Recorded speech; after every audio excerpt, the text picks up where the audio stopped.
안녕하세요, 세린트입니다. 오늘은 항암제 연구로 노벨상 후보에 오른 세계적 연구자 마에다 히로시의 최강의 야채 수프를 소개합니다. 기존의 항암제는 암세포뿐 아니라 정상세포도 손상시켜 식욕감퇴나 구토, 탈모 등 고통스러운 부작용을 초래합니다. 그러므로 치료기술이 아무리 발전한다 해도 암은 예방이 가장 중요합니다. 마에다 히로시의 오랜 암 예방 연구의 결론은 암 예방에는 채소 섭취가 최고다입니다. 피토케미컬은 식물이 자외선이나 병충으로부터 스스로를 지키기 위해 만들어내는 화학물질의 총칭입니다. 식물의 색과 향, 쓴맛 등을 구성하는 성분이기도 하죠. 녹차의 카테킨, 토마토의 리코펜, 시금치의 루테인, 당근과 단호박의 카로티노이드 등 피토케미컬은 우리가 쉽게 접하는 채소에 가득 들어 있습니다. 피토케미컬은 활성산소를 제거하는 강력한 항산화 작용을 합니다. 이것이 바로 식물이 암에 걸리지 않는 이유입니다. 생채소를 먹으면 채소의 유효 성분이 대부분 배설됩니다. 채소의 세포 안에 있는 피토케미컬을 섭취하려면 이를 둘러싸고 있는 셀룰로스라는 단단한 세포벽을 깨뜨려야 하는데 인간의 몸속에서 셀룰로스를 소화하지 못합니다.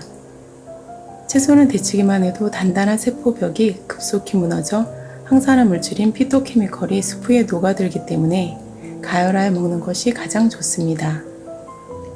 실험 결과 채소를 갈았을 때보다 끓였을 때 활성산소를 제거하는 능력이 10배에서 100배나 강하다는 사실이 밝혀졌습니다.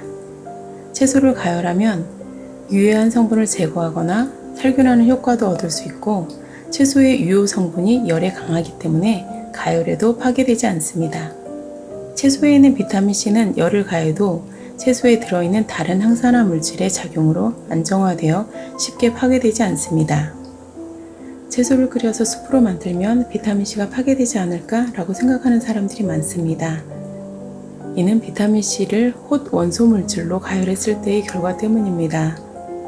비타민C 용액을 증류수에 넣어 30분 정도 가열하면 비타민C 대부분은 사라집니다.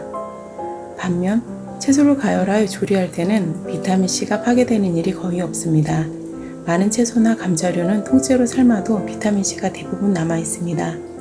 그러므로 끓인 채소 스프를 먹으면 비타민C를 충분히 섭취할 수 있죠. 녹차를 예로 들면 녹차는 제조할 때 찻잎을 가열합니다. 마실 때도 끓인 물에 우려내죠. 하지만 비타민C를 풍부하게 함유하고 있습니다. 왜일까요? 채소에 들어있는 비타민 E나 피토케미컬 등 다른 항산화 물질의 작용으로 비타민C가 안정되어 분해되지 않기 때문입니다. 비타민C 역시 다른 항산화 성분의 산화를 억제하고 안정시킵니다. 따라서 다양한 채소를 함께 끓이면 항산화 물질의 종류가 많아지고 각 성분끼리 협력하고 서로 보호하여 항산화력을 키웁니다. 채소를 스프로 만들면 대부분의 비타민C와 피토케미컬이 국물에 녹아드는데 건더기에도 항산화 물질이 남아있어요. 그러므로 국물뿐 아니라 건더기까지 다 먹어야 항산화 작용이 커집니다. 철이 녹쓰는 과정을 보면 아무리 단단한 철이라도 공기에 계속 노출되면 산화하여 녹이 슬고 너덜너덜해집니다. 이와 동일한 현상이 인간의 몸에도 적용됩니다. 철이 산화되어 완전히 녹슬듯이 인간의 세포도 산화되면 늙고 병에 걸리며 끝내는 죽음에 이릅니다.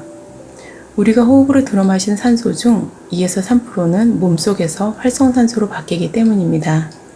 활성산소는 양날의 칼입니다. 외부에서 침입한 바이러스와 세균을 강력한 독성으로 격퇴하는 중요한 역할을 담당하지만 필요 이상 증가하면 건강한 세포까지 산화시켜 노화와 질병을 초래합니다.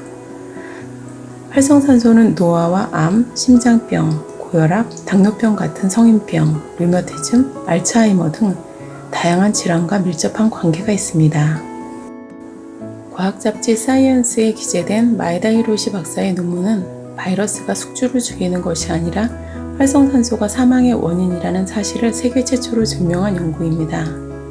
인플루엔자 바이러스에 감염된 쥐의 경과를 추적한 그는 쥐가 죽을 때 몸속에는 바이러스가 전혀 없었다고 합니다. 바이러스가 없는데 쥐는 왜 죽은 것일까요?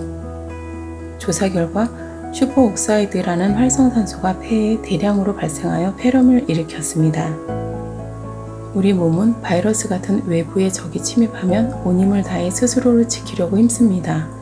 바이러스를 죽이기 위해 면역을 담당하는 백혈구가 활성산소를 끊임없이 만들어 바이러스를 향해 쏘아댑니다. 쥐의 몸속에서도 활성산소가 난사되었고 결국 폐가 손상된 것이었습니다. 바이러스는 단지 도화선이었고 쥐의 증세를 악화시켜 죽게 만든 원인은 활성산소가 아닐까? 마에다 히로시 박사는 이 가설을 토대로 쥐에게 활성산소를 제거하는 물질을 주입하자 인플루엔자 바이러스에 감염된 쥐의 95%가 생존했습니다.